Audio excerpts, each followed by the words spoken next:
한국 교회 부흥의 한 획을 그은 온누리 교회 하영조 목사님이 돌아가시기 얼마 전에 한 기자와 인터뷰를 하신 적이 있습니다. 그 기자가 이렇게 물었습니다. 목사님, 죽음이 두렵지 않으세요? 그 질문을 받고 목사님이 이렇게 대답하셨습니다. 왜 두렵지 않겠습니까? 솔직하게 말씀드리면 순간순간 정말 천국이 있을까 하는 생각이 스쳐 지나간 적도 있습니다. 여러분, 일생 동안 목회하며 한국교회에 큰 영향을 끼치신 목사님의 고백치고는 조금은 믿음 없어 보이는 말처럼 들리지 않습니까? 아니, 저런 분도 그런 생각을 하셨단 말이야? 우리 고개가 갸웃해질 수도 있습니다. 그렇다면 하영조 목사님은 정말 천국을 믿지 못해서 그런 대답을 하신 걸까요? 그렇지 않습니다. 여러분, 우리의 믿음은 흔들리며 자랍니다. 사실 우리는 일생 동안 의심과 싸우며 살아갑니다. 의심과 씨름하면서 조금씩 의심하지 않는 믿음의 자리로 나아갑니다. 그러니 흔들린다는 것 그 자체가 잘못은 아닙니다. 중요한 것은 내가 믿기 위해 흔들리고 있는 것인지 아니면 의심을 위한 의심에 머물러 있는지 우리가 이걸 잘 분별해야 하는 거지요. 믿음은 흔들릴 때 무너지는 것이 아니라 흔들리면서 자란다, 이 믿음을 우리가 가져야 합니다. 오늘 본문에도 믿음이 흔들리는 것처럼 보이는 한 사람이 등장합니다. 바로 세례 요한입니다. 세례 요한은 지금 감옥에 갇혀 있습니다. 분봉왕 헤롯 안티파스의 불의를 공개적으로 폭로하고 비판했다, 그 이유 때문에 감옥에 있습니다. 권력 앞에서 침묵하지 않았던 대가로 그는 차디찬 감옥에 갇히게 된 거지요. 그 감옥에서 세례 요한은 죽음을 예감을 했을까요? 죽기 전에 분명히 해둘 게 있다 생각하고 자신의 제자들을 예수님께로 보냅니다. 그리고 제자들이 단도직입적으로 묻습니다. 오실 그분이 당신이십니까? 그렇지 않으면 우리가 다른 분을 기다려야 합니까? 여러분, 이 질문 속에서 무엇이 느껴지십니까? 이 질문에는 세례 요한의 의심과 혼란이 담겨 있습니다. 당신이 정말 메시아가 맞습니까? 혹시 내가 잘못 알고 있는 것은 아닙니까? 당신이 정말 메시아인지 아닌지 나는 잘 모르겠습니다. 이런 마음이 담겨 있는 거지요. 그런데 여러분, 이 질문을 던졌던 세례 요한 그가 어떤 사람입니까? 이 세례 요한은 예수님께 세례를 베풀었던 사람입니다. 예수님께서 세례를 받기 위해 요단강으로 나가셨을 때 이 세례 요한은 예수님을 단번에 알아보고 이렇게 말합니다.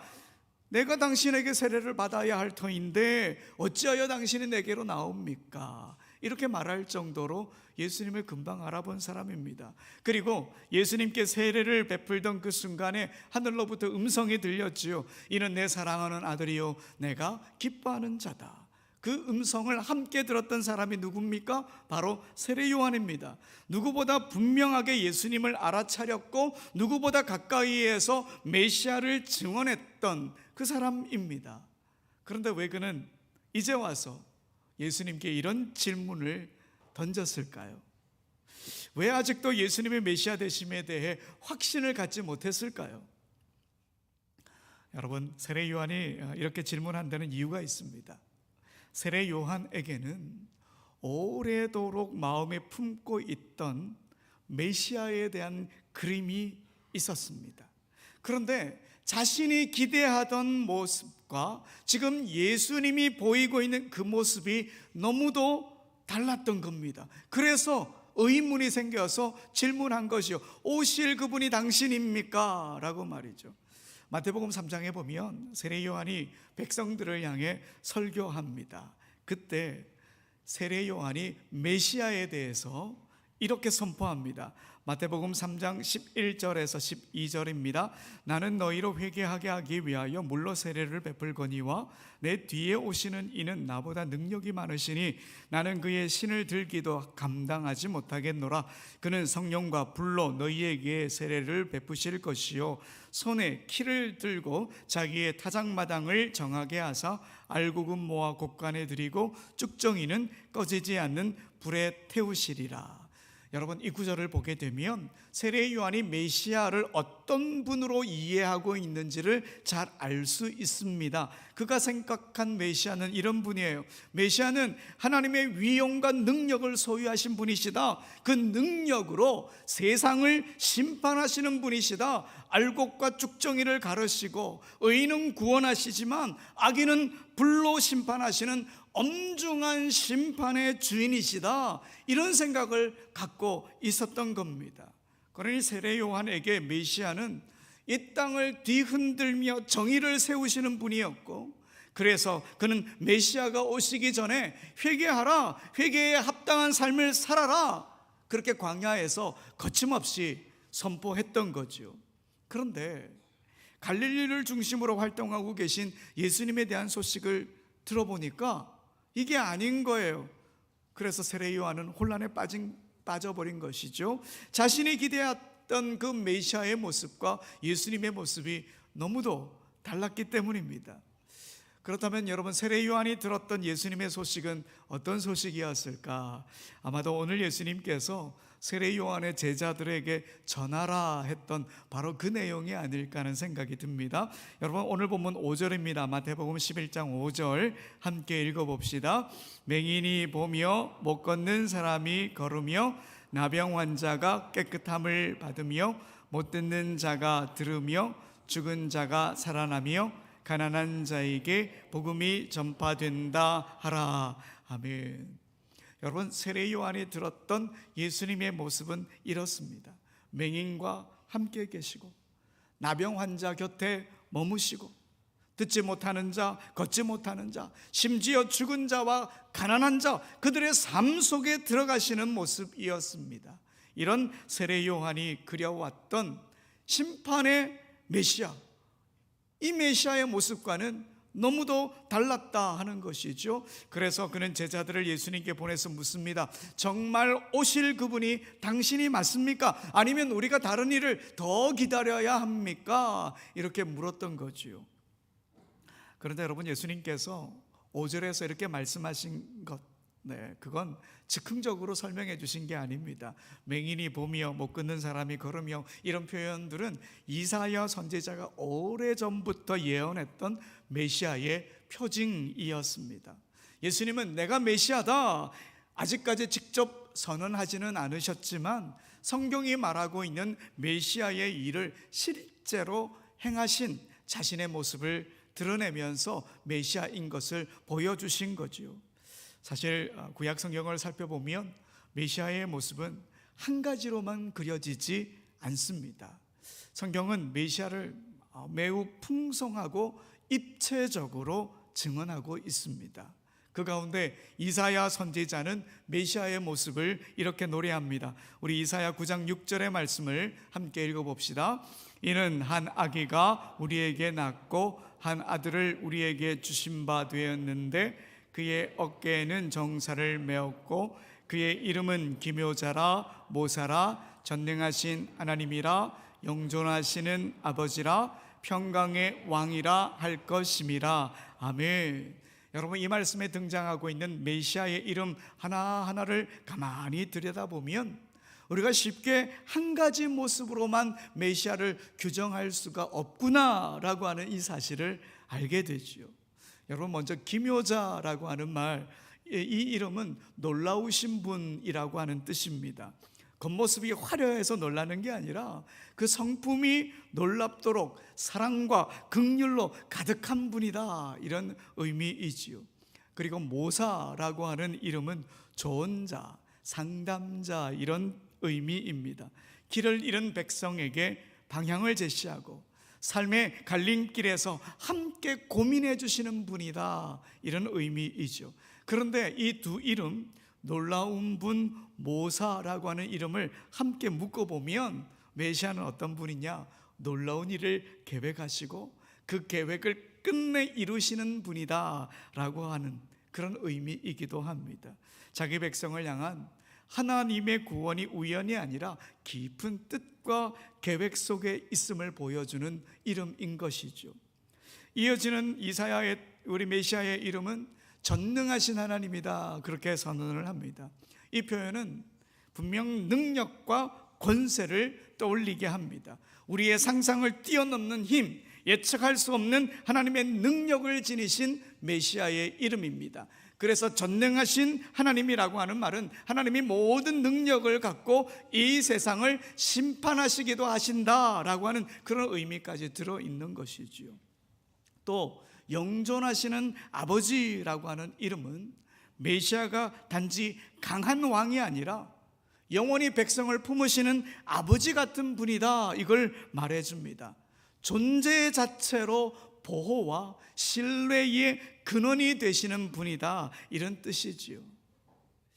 마지막으로 평강의 왕 등장합니다. 이 이름은 단순히 전쟁이 없는 상태를 말하는 그런 말이 아닙니다. 하나님의 뜻 안에서 법과 정의가 바로 서고 억눌린 자가 해방을 누리는 온전한 평화의 통치를 하실 수 있는 분이시다, 이런 의미인 것이죠.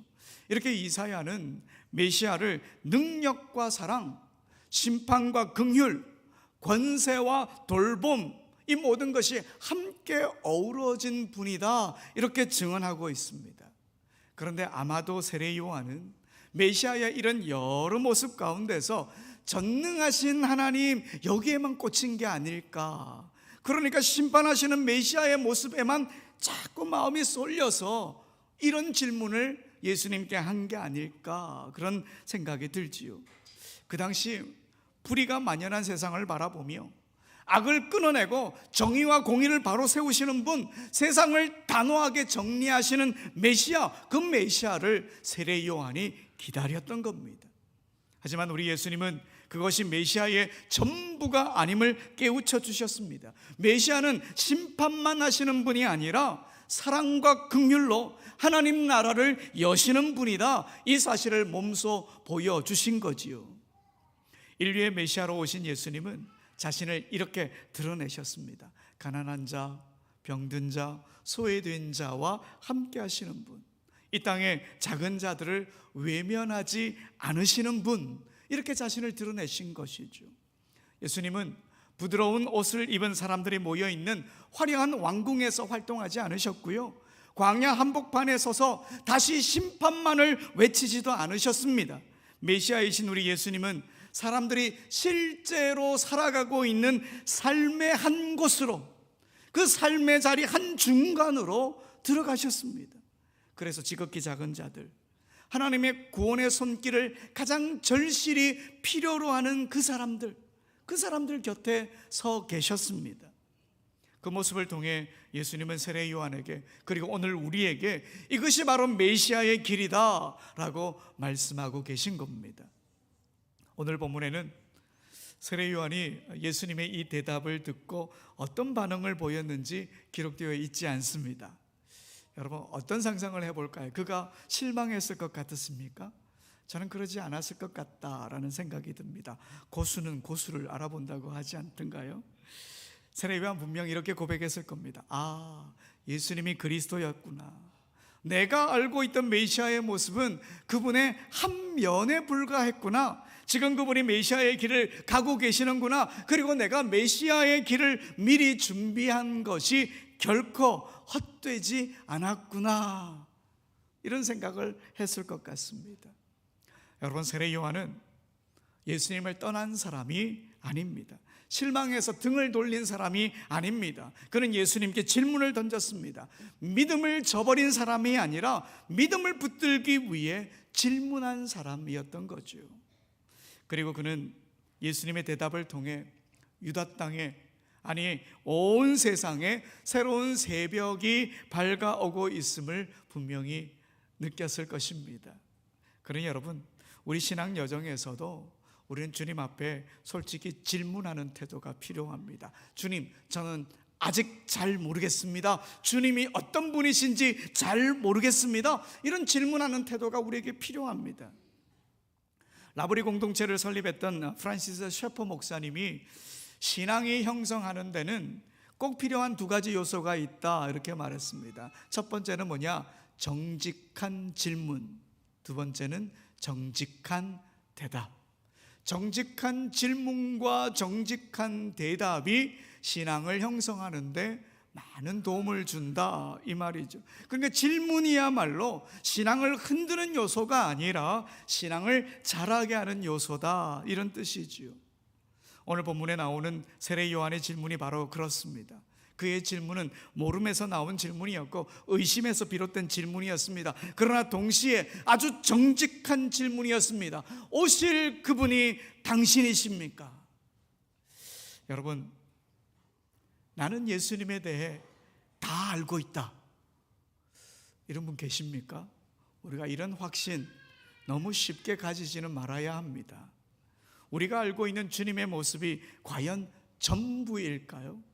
혹시 우리는 세례 요한처럼 예수님의 한 모습만 보고 그분을 단정 짓고 있는 것은 아닐까요? 사실 성경을 가만히 들여다보면 우리 믿음의 선배들이 하나님께 던진 질문들이 이 성경 안에 가득 차 있습니다. 특별히 시편을 읽다 보면 그런 느낌을 많이 받게 됩니다. 시편은 하나님의 사람들이 자기 마음 깊은 곳에서 또 삶과 역사 속에서 풀리지 않던 질문들을 그대로 하나님께 막 쏟아놓은 질문의 책이다 이렇게 말해도 과언이 아닐 듯합니다. 시편 기자들이 그렇게 질문하죠. 하나님, 정말 하나님은 나를 도와주시는 분이 맞습니까? 하나님, 언제까지 기다려야 합니까? 하나님, 왜 저에게 이런 고난을 주십니까? 이렇게 계속 질문을 던졌습니다. 자기 안에 있던 의심의 질문, 모름의 질문을 숨기지 않았던 것이죠. 오히려 하나님 앞에 그대로 다 내놓았습니다. 여러분, 우리는 이런 질문을 통해 우리가 미처 알지 못했던 주님의 모습을 발견하게 되고 주님의 뜻을 더 깊이 알아가게 되는 것이죠. 대부분의 이런 질문은 우리가 하나님을 믿지 않아서 생기는 게 아니라 하나님의 뜻을 아직 다 따라잡지 못했기 때문에 생기는 겁니다. 그래서 우리가 질문을 던질 때 주님께서 그 질문에 응답해 주십니다. 물론 시간이 개인적으로 다르겠지요. 상황에 따라 다르겠지요. 그러나 우리가 질문을 던지고 고심하는 그 순간 주님은 우리에게 찾아오셔서 주님의 마음을 알려주십니다. 전해주십니다. 주님께서 주님의 뜻을 전해주시면 우리는 주님의 뜻을 따라 살아갈 수 있게 되고 지금보다 훨씬 더 생기 있는 신앙의 삶을 살게 됩니다. 이런 질문은 우리 신앙에 반드시 필요합니다. 반대로요, 이런 질문이 사라지고 내가 만들어 놓은 예수님의 모습이 굳어버리면 우리는 더 이상 주님의 새로운 일하심을 기대하지 않게 될지도 모릅니다. 여러분, 우리가 그런 말을 하죠. 주님, 더 큰 은혜를 기대합니다. 이렇게 우리가 주님께 기도할 때가 있죠.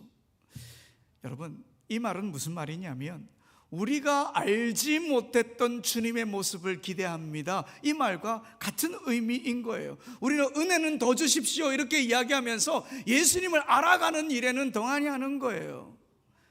예수님께 향한 은혜가 더 간절해지면 주님이 어떤 분이신지에 대해서 더 간절히 알아야 되겠다, 그렇게 자꾸 질문을 쏟아놓는 사람이 돼야 우리는 우리의 기대를 넘어서는 주님의 은혜를 경험하게 되는 것이죠. 질문도 없고 머릿속에 고정된 예수님의 모습만 붙들고 살아간다면 오히려 우리는 예수님 때문에 걸려 넘어질 수도 있는 거예요.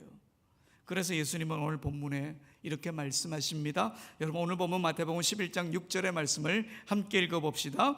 누구든지 나로 말미암아 실족하지 아니하는 자는 복이 있도다 하시니라. 아멘. 여러분, 이 말씀은 세례 요한을 향한 예수님의 책망이 아닙니다. 오히려 따뜻한 당부입니다. 네가 알고 있던 메시아에 대한 선입견 때문에 나를 오해하지 말아라. 그 선입견 때문에 걸려 넘어지지 말아라. 예수님이 요한에게, 그리고 오늘 우리에게 이렇게 말씀하시는 거예요. 여러분, 마가복음 2장에 보면 예수님께서 한 중풍병자를 고치시는 이야기가 나옵니다. 사람들이 너무 많아서 그 환자가 예수님께 가까이 갈 수 없게 되자 그의 친구들이 지붕으로 올라가죠. 지붕을 뜯고 구멍을 내가지고 중풍병자가 누워있는 상을 그 아래로 달아내립니다. 그때 예수님께서 그 중풍병자에게 뭐라고 말씀하십니까? 네 죄사함을 받았다, 그렇게 말씀하세요. 그래서 그 모습을 보고 있던 서기관들이 마음에 이런 생각을 하게 됩니다. 마가복음 2장 7절의 말씀 우리 함께 읽어봅시다. 이 사람이 어찌 이렇게 말하는가? 신성모독이로다. 오직 하나님 한 분 외에는 누가 능히 죄를 사하겠느냐. 여러분, 이 서기관들 예수님을 제대로 알지 못했기 때문에 예수님으로 인해 걸려 넘어진 거예요.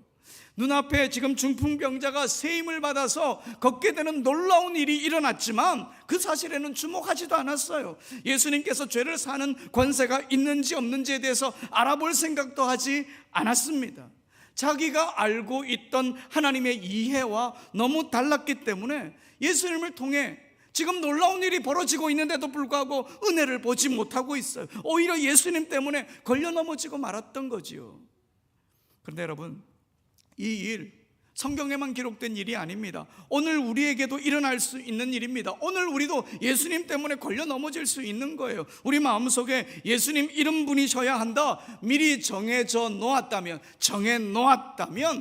우리는 그 틀 때문에 걸려 넘어질 수 있는 거예요. 예수님께서 그 틀 안에서 움직이셔 주셔야 하는데 그렇지 않을 때 우리는 어떻게 될까요? 쉽게 예수님을 오해해버리고 우리가 걸려 넘어지게 되는 거예요. 여러분, 예수님 때문에 걸려 넘어지는 사람은 예수님이 틀렸기 때문에 걸려 넘어지는 게 아닙니다. 자기가 만들어 놓은 예수님의 틀을 끝내 내려놓지 못하기 때문에 걸려 넘어지는 거예요. 그래서 우리는 기도할 때 좀 더 솔직하게 주님 앞에 기도해야 합니다. 주님, 저는 주님을 알고 싶습니다. 솔직히 말하면 아직 주님을 잘 모르겠습니다. 이렇게 기도할 줄 알아야 돼요. 주님께서 제 인생을 어떻게 인도하실지도 잘 모릅니다. 그러나 주님이 하실 수 있는 일이 제가 생각하는 것보다 훨씬 많다는 것을 믿습니다. 그러니 주님 뜻대로, 주님 보시기에 가장 선한 길로 저를 인도해 주십시오. 그 길을 걸으며 주님을 더 알아가기를 원합니다. 이런 기도가 우리에게 필요한 것이지요. 사랑하는 여러분, 주님께 질문을 던지고 그 질문에 응답하시는 주님을 우리 모두가 만나게 되길 소망합니다. 그래서 우리의 영적인 눈이 더 열리고 우리의 믿음이 더 깊어지길 소망합니다. 그런데 여러분, 이렇게 질문하는 사람, 그리고 그 질문에 대한 주님의 해답을 발견한 사람, 그 사람에게는 한 가지 책임이 따릅니다. 해답을 주신 주님의 뜻을 따라 살아가는 것, 그 책임이 따르고 그게 우리의 몫입니다. 예수님이 어떤 분이신지를 알게 된 사람은 그분이 보여주신 모습대로 이 땅을 살아내야 합니다. 처음에는 주님이 연약한 나를 위해 오셨구나, 이렇게 알았다가 조금 더 기도해보고 주님을 조금 더 깊이 알게 되면 어떻게 됩니까? 주님은 이 땅의 모든 연약한 사람, 나뿐만 아니라 이 땅의 모든 연약한 사람들을 위해 오셨구나, 이 사실을 깨닫게 됩니다. 그렇게 되면 그 연약한 사람들의 손을 우리가 붙잡아 줘야 된다는 거예요. 주님께서 그렇게 어떤 분이신지 가르쳐 주셨기 때문에 우리가 그 손을 붙잡아야 되는 거예요. 심판의 주로만 알았던 예수님이 사실은 보지 못하는 자, 듣지 못하는 자, 말하지 못하는 자, 걷지 못하는 자, 가난한 자의 친구로 오셨음을 알았다면 이제 그들을 위해 우리가 나서야 할 차례입니다. 물론 세상의 모든 아픔에 다 반응할 수는 없지요. 우리가 오지랖이 넓어가지고 모든 사람들의 아픔에 다 반응할 수는 없습니다. 하지만 그렇다고 해서 지레 포기하지도 맙시다. 강도 만난 이웃은 언제나 우리 삶 가까이에 있기 때문이지요. 그들의 이웃이 되어주기만 하면 됩니다. 몇 해 전에 인천에서 있었던 일입니다. 경찰이 절도 신고를 받고 어느 마트로 출동을 했습니다. 사과 6개와 우유 2팩을 훔친 30대 남성이 붙잡혀 있었습니다. 알아보니 이 남성 근처 임대 아파트에서 홀어머니와 12살 아들, 7살 아들, 이 두 아들을 돌보며 힘겹게 사는 가장이었습니다. 6개월 전까지는 택시 기사로 일했지만 당뇨와 갑상선 질환으로 일을 그만두게 되면서 수입이 완전 끊기게 된 거지요. 마트에 잡혀있던 이 남성 몸을 덜덜 떨면서 12살 아들과 함께 서 있었습니다. 그 사연을 들은 마트 측은 처벌을 원하지 않는다 그렇게 말했고요. 경찰도 그를 훈방 조치했습니다. 그런데 그 경찰, 그 가족을 그냥 보내지 않았습니다. 근처 식당으로 데려가서 따뜻한 국밥 한 그릇씩 사주며 힘내라 말해줍니다. 그리고 이 마트 사장님도 참 대단했습니다. 이 남성 처벌을 원치 않는 데서 그친 게 아니라 쌀과 생필품을 챙겨주면서 다시 한번 힘내라 격려합니다. 또 이 사건을 곁에서 지켜보고 있던 한 사람은 국밥집까지 따라와 가지고 현금 20만 원을 든 봉투를 건네며 아무 말 없이 사라졌습니다. 누군지도 밝히지 않고 말이죠. 그리고 이 소식을 전해 들은 행정복지센터는 이 남성에게 일자리를 연결해 주었고 아이에게는 무료 급식 카드를 지원해 주었습니다. 여러분, 세상에 마음에 참 따뜻한 사람들이 많죠. 이런 이야기를 들을 때마다 얼마나 감사한지 모릅니다. 주님이 어떤 분이신지를 아는 우리 그리스도인이야말로 이런 일에 기쁨으로 동참해야 하지 않겠습니까? 예수님을 더 깊이 알게 된 우리는 더 기쁘게 이 일을 해내야 합니다. 예수님의 길을 따르는 우리의 모습이 바로 이런 모습이 되길 소망합니다. 스탠리 존스 선교사의 인도의 길을 걷고 있는 예수라고 하는 책이 있습니다. 그 책에 이런 내용이 나와요. 스탠리 존스 선교사님이 간디에게 질문을 했습니다. 기독교를 인도에서 자연스럽게 뿌리내리게 하려면 어떻게 하면 좋을까요? 조언해 주십시오. 이렇게 부탁을 했죠. 그러자 이 질문에 간디가 이렇게 대답했습니다. 나는 4가지를 제안하고자 합니다. 첫째, 당신네 선교사들을 포함한 모든 그리스도인들이 예수 그리스도처럼 살도록 하십시오. 둘째, 당신네 종교의 가르침을 실천하십시오. 그 가르침의 품위를 떨어뜨리거나 저하시키지 마십시오. 셋째, 사랑을 강조하고 그것을 추진력으로 삼으십시오. 사랑이야말로 기독교의 중심이기 때문입니다. 넷째, 타 종교들을 보다 호의적으로 공부하고 그 종교들 속에 있는 선한 것을 찾아내고 사람들에게 보다 호의적으로 다가가십시오.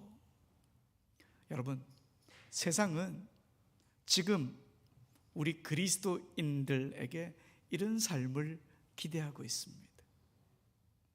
사랑하는 여러분, 성탄의 계절입니다. 주님이 이 땅에 오신 이유를, 그리고 주님이 어떤 분이신지를 더 깊이 묵상하는 계절입니다.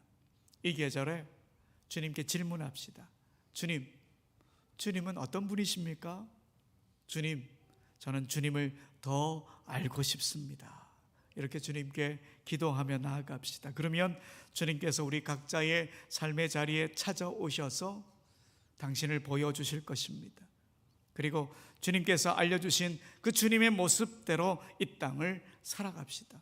우리 주님의 가르침을 삶의 원리로 확고히 붙들며 살아갑시다. 그렇게 살아가는 게 참 신앙인의 모습이니까요. 이렇게 살아서 주님이 꿈꾸시는 주님의 나라를 한 걸음 더 당기는 우리 모두가 되길 간절히 소원합니다. 우리는 일어나서 고백하겠습니다.